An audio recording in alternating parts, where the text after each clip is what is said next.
Graça, misericórdia e paz da parte de nosso Senhor e Salvador Jesus Cristo. Amém? Amém.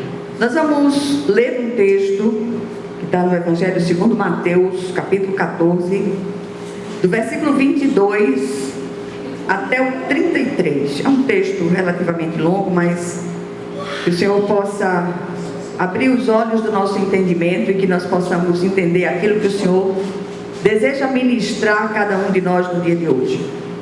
Diz assim a palavra do Senhor: logo a seguir, compeliu Jesus os discípulos a embarcar e passar adiante dele para o outro lado, enquanto ele despedia as multidões.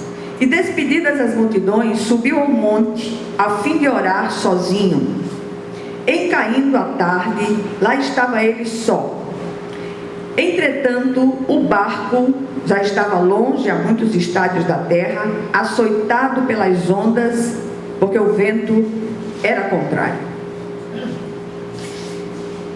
E os discípulos, aterrados, exclamaram: é um fantasma, porque viram Jesus vindo sobre o mar.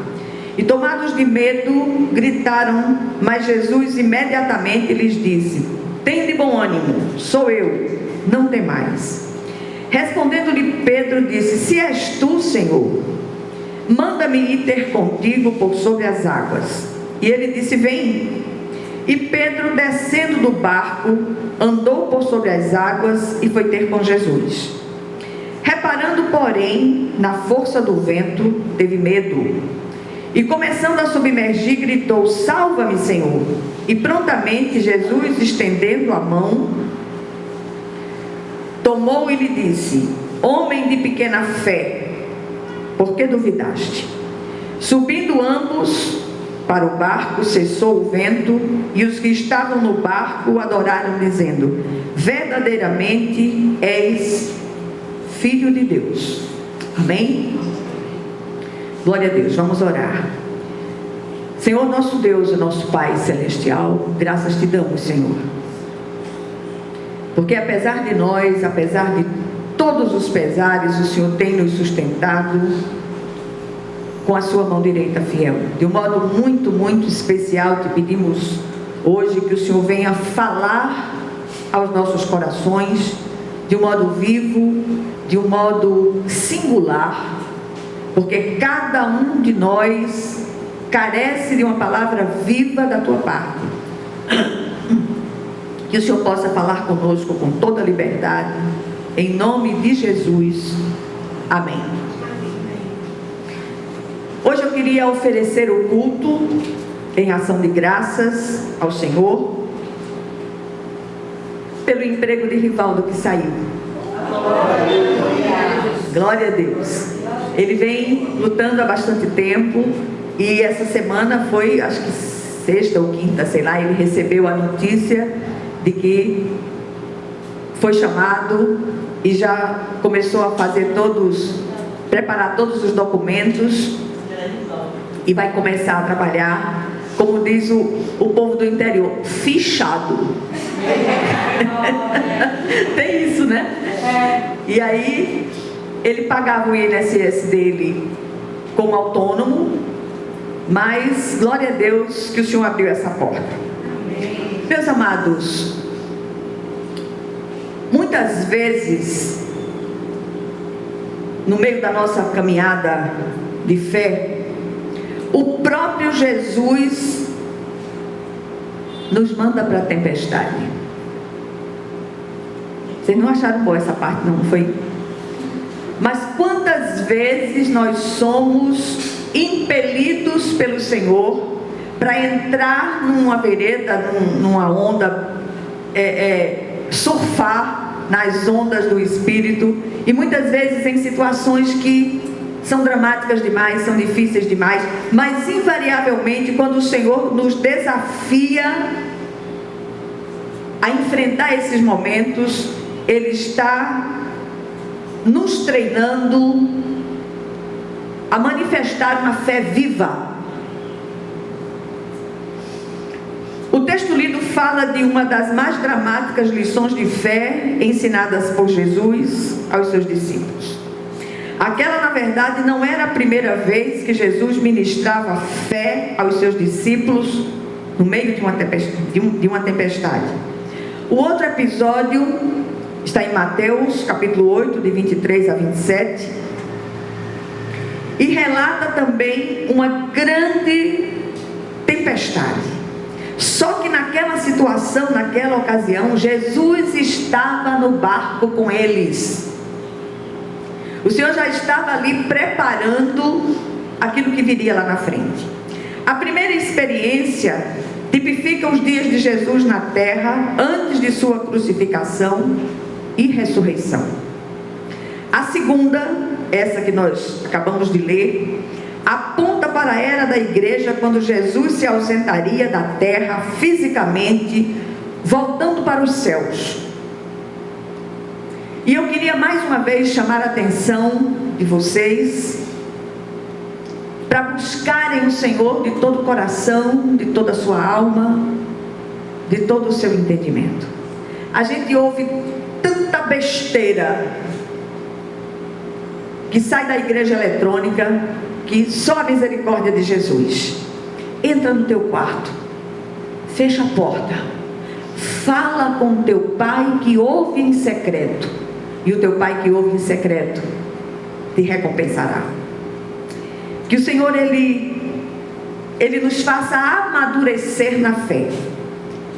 Cristãos que já poderiam ser mestres continuam tomando leite, outros tomando mingau. É hora de comer pirão. É hora de perceber aquilo que Deus quer falar com cada um de nós. Não tem nenhum menino na fé aqui, nem aqui, nem dentre aqueles que nos escutam. Mas é preciso que nós nos deixemos ministrar pelo Espírito de Deus. Está difícil o caminho, pode ser que fique mais estreito ainda. Tem momentos, tem situações que é feito aquela música. Tem uma música lá fora que diz que é de ladinho que eu te acho. Você já ouviu essa música? Já. Para mim é a coisa mais fácil do mundo entrar num caminho de lado de frente. Às vezes a pessoa olha para mim e nem vê, nem sabe se eu estou de frente ou de lado.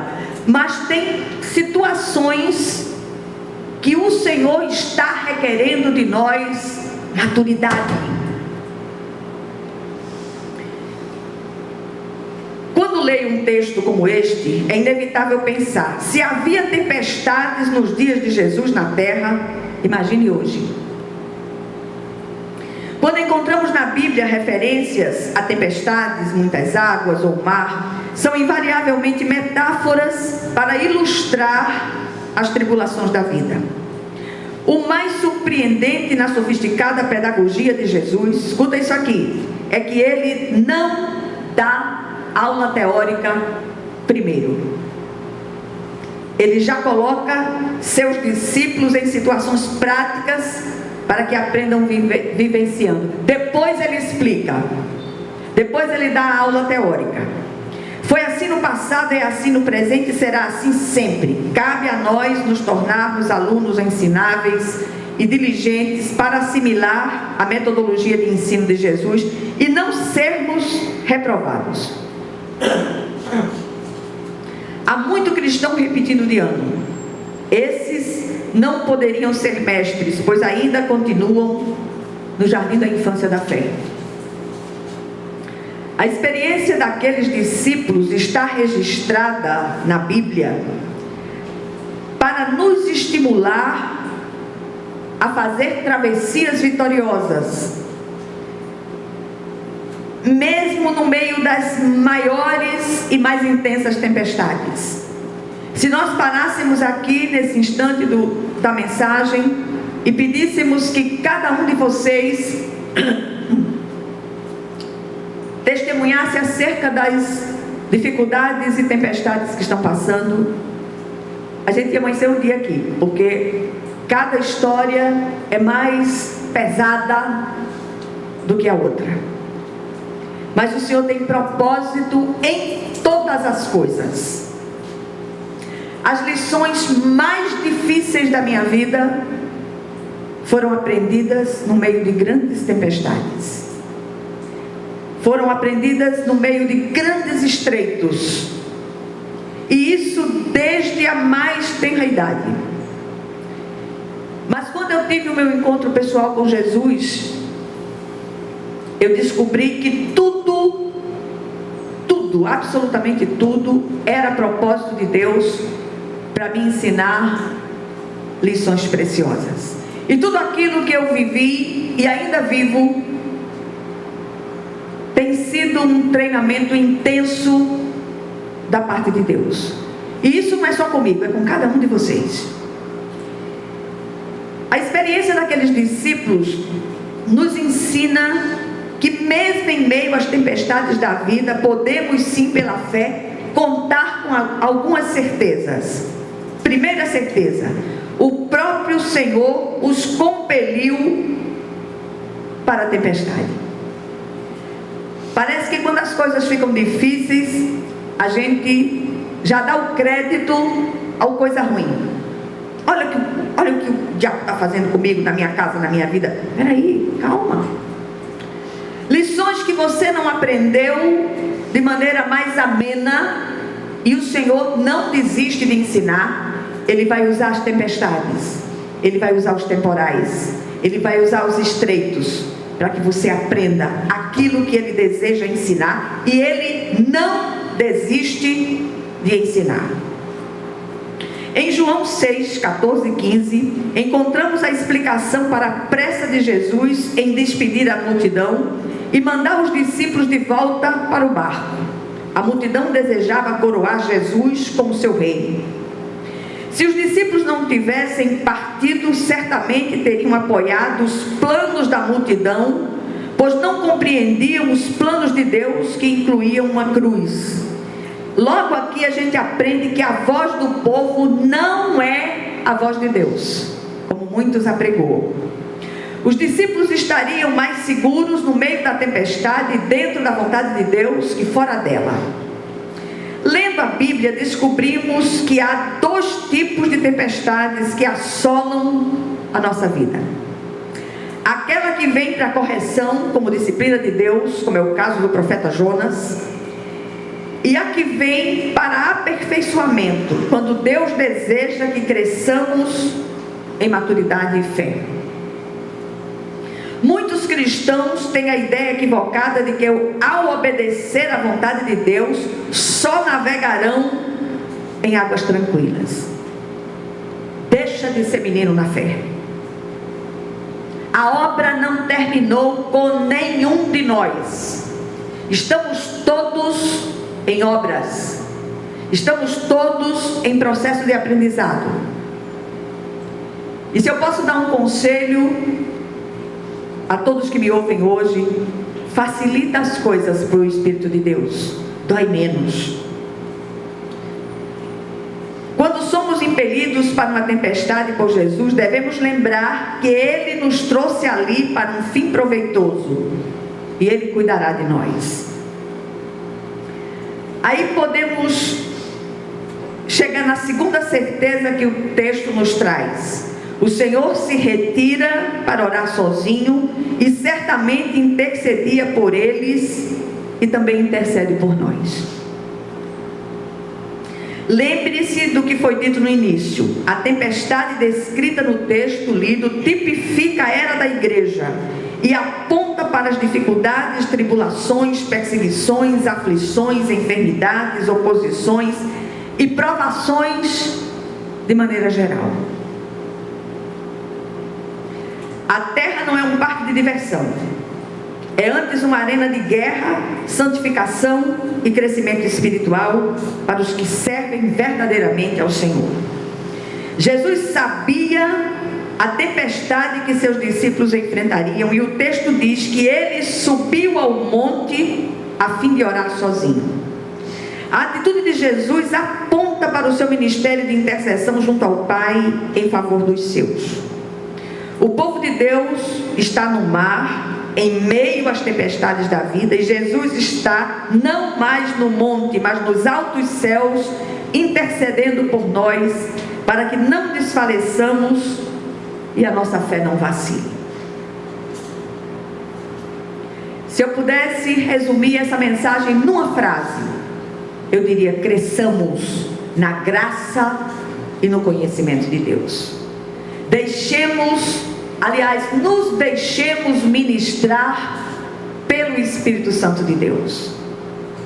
Não tente resolver as coisas do seu jeito, com as suas argumentações. Principalmente os pais em relação aos familiares de uma maneira geral, filhos, filhas, irmãos, irmãs. Essa semana eu recebi uma quantidade absurda de pedidos de oração por irmãos que têm afrontado uns aos outros e aos pais. E eu dizia a uma daquelas irmãs, eu digo: olha, não diga a Deus o que é que Ele tem que fazer. Ele sabe. Ele sabe a maneira, o jeito, a forma de chegar ao coração daquela pessoa. Entregue e diga ao Senhor: amém, Senhor. Que seja feito segundo a sua santa, excelsa e soberana vontade.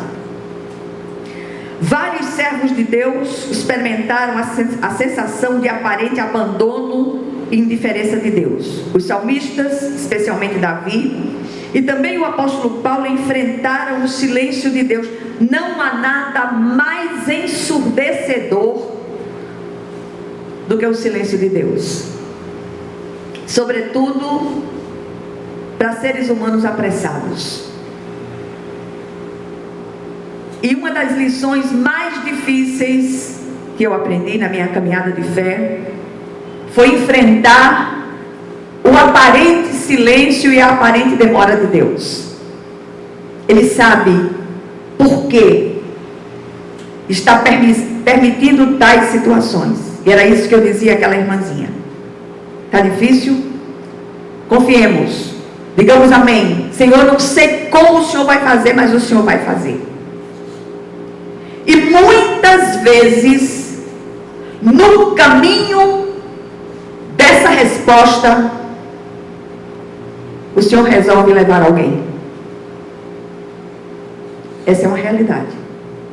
E que nós precisamos pedir ao Senhor preparação e dizer com toda coragem, com toda convicção: Senhor, se esse é o jeito desse meu irmão, dessa minha irmã, dessa pessoa da minha família não se perder, amém, Jesus.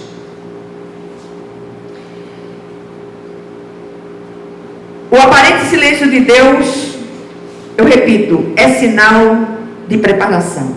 Quando Deus se cala, está preparando grandes vitórias para os seus filhos. E aí a gente vai para o terceiro ponto, para a terceira certeza. Assim como Jesus acudiu os discípulos, Ele nos acode também. O socorro de Jesus em resposta às nossas orações muitas vezes nos assombra. Muitas vezes a gente acha que o que está acontecendo é um grande mal-assombro. Lembremos sempre que todas as coisas cooperam para o bem daqueles que amam a Deus e são chamados segundo os seus propósitos.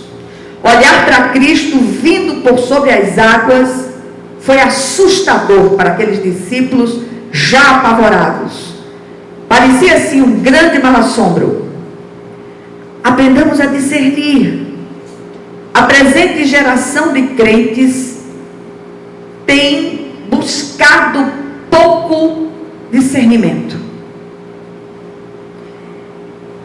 O Senhor esperou que o barco fosse o mais longe possível, para que não houvesse nenhuma possibilidade humana de socorro. E aí Ele entrou em ação.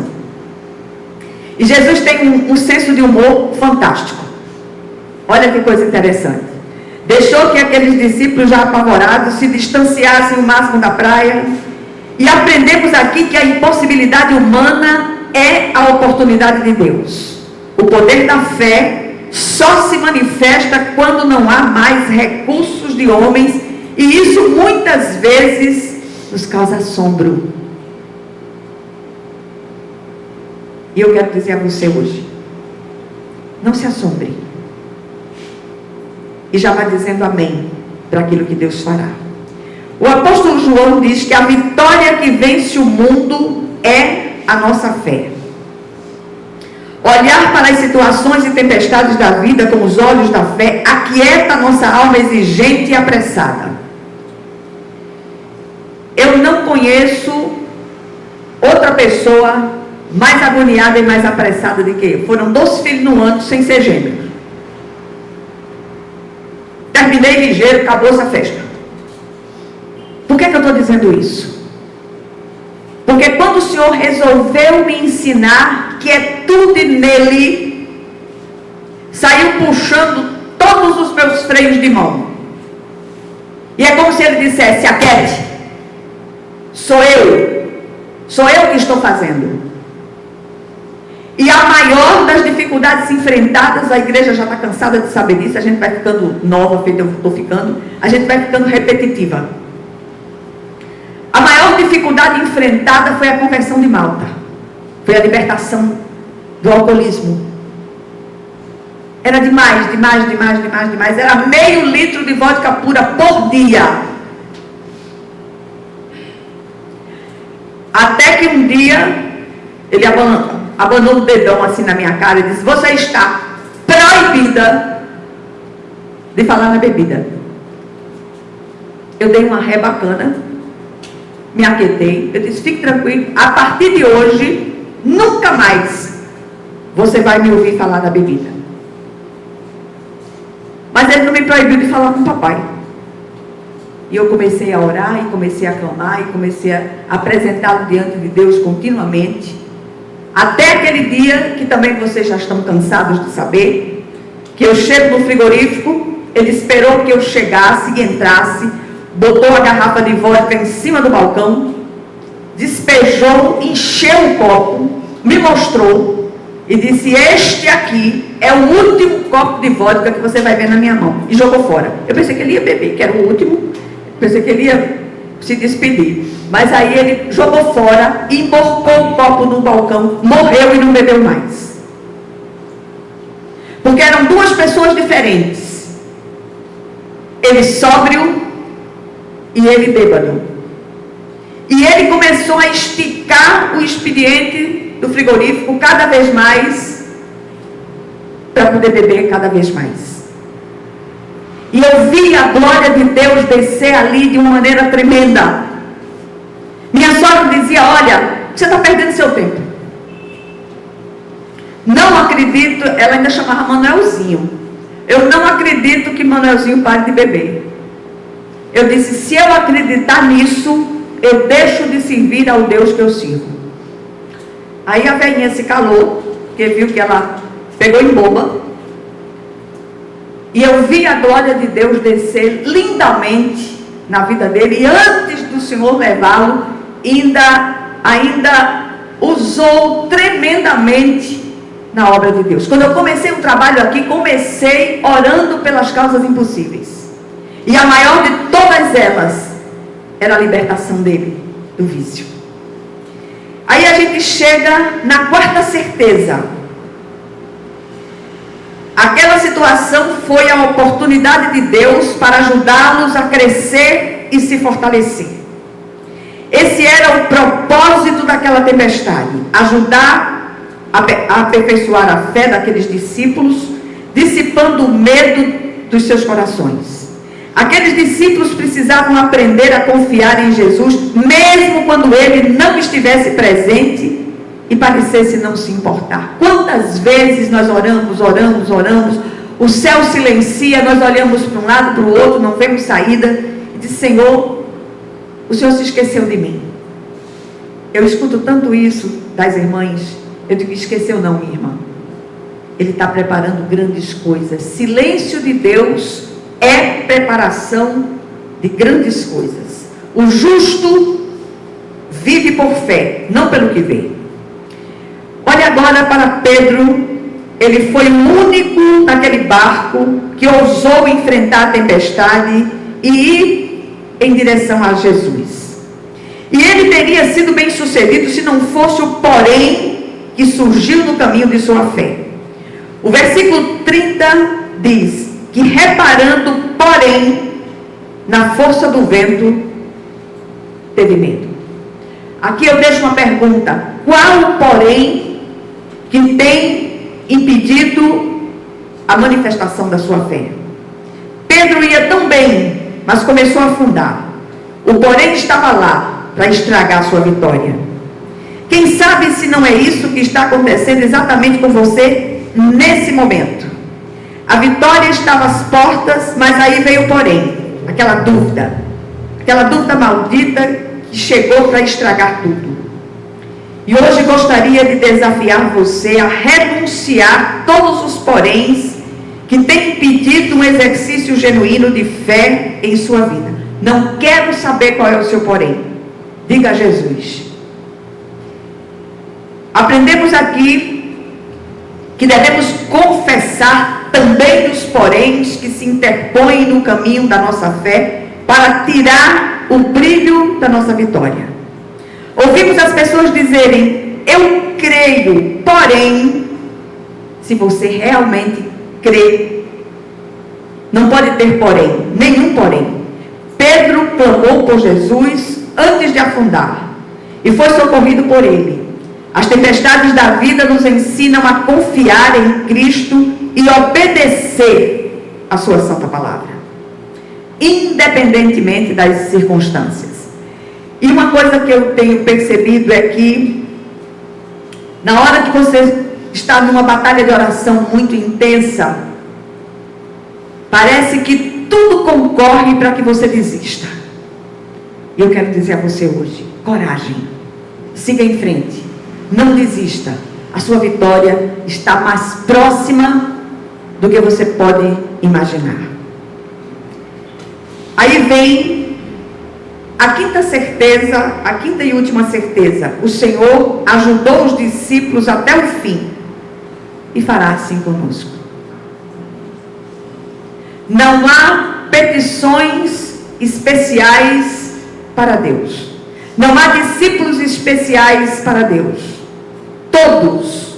Todos nós estamos no mesmo patamar, carecidos da graça de Deus, da intervenção poderosa do Senhor. Pedro começou a afundar porque duvidou. Precisamos entender que quando Jesus diz vem, essa palavra cumprirá o propósito para o qual foi proferida. O segredo da vitória é não duvidar e olhar firmemente para o autor e consumador de nossa fé, Jesus, o Cristo. Não olhe para a dificuldade, não olhe para o porém, não olhe para aquilo que tem se levantado para assombrar a sua fé. Olhe para o Cristo. A experiência de Pedro foi enriquecedora para ele, para os discípulos que estavam no barco e para nós no dia de hoje. E eu repito, se nós fôssemos dar uma oportunidade para cada um falar daquilo que tem assombrado a própria vida, certamente não sairíamos daqui tão cedo. Quando clamamos por Jesus no meio das nossas tormentas, Ele entra no barco conosco e faz cessar os ventos e as ondas, por maiores e mais assustadoras que sejam. E já podemos, à semelhança dos discípulos, glorificar o Senhor e adorá-lo, pois Ele é verdadeiramente o Filho de Deus e está ouvindo cada uma das orações que não estão sendo proferidas com os lábios, mas estão saindo das mentes de cada um de vocês nas agonias pelas quais vocês têm passado. Há aqui lições que eu queria deixar, que precisam ser assimiladas por nós. Primeira, seguir a Cristo nem sempre significa navegar em águas tranquilas. As tempestades têm seu papel na sofisticada pedagogia de Deus e, ao contrário do que muitos pensam, elas não são ideias, aliás, elas são ideias de Deus e não do adversário. Os poréns, sim, são enviados pelo adversário para minar a nossa fé. Portanto, cuidado com eles. Segundo lugar, as tempestades vêm para nos corrigir ou para nos aperfeiçoar. Cabe a nós nos deixar ministrar por elas.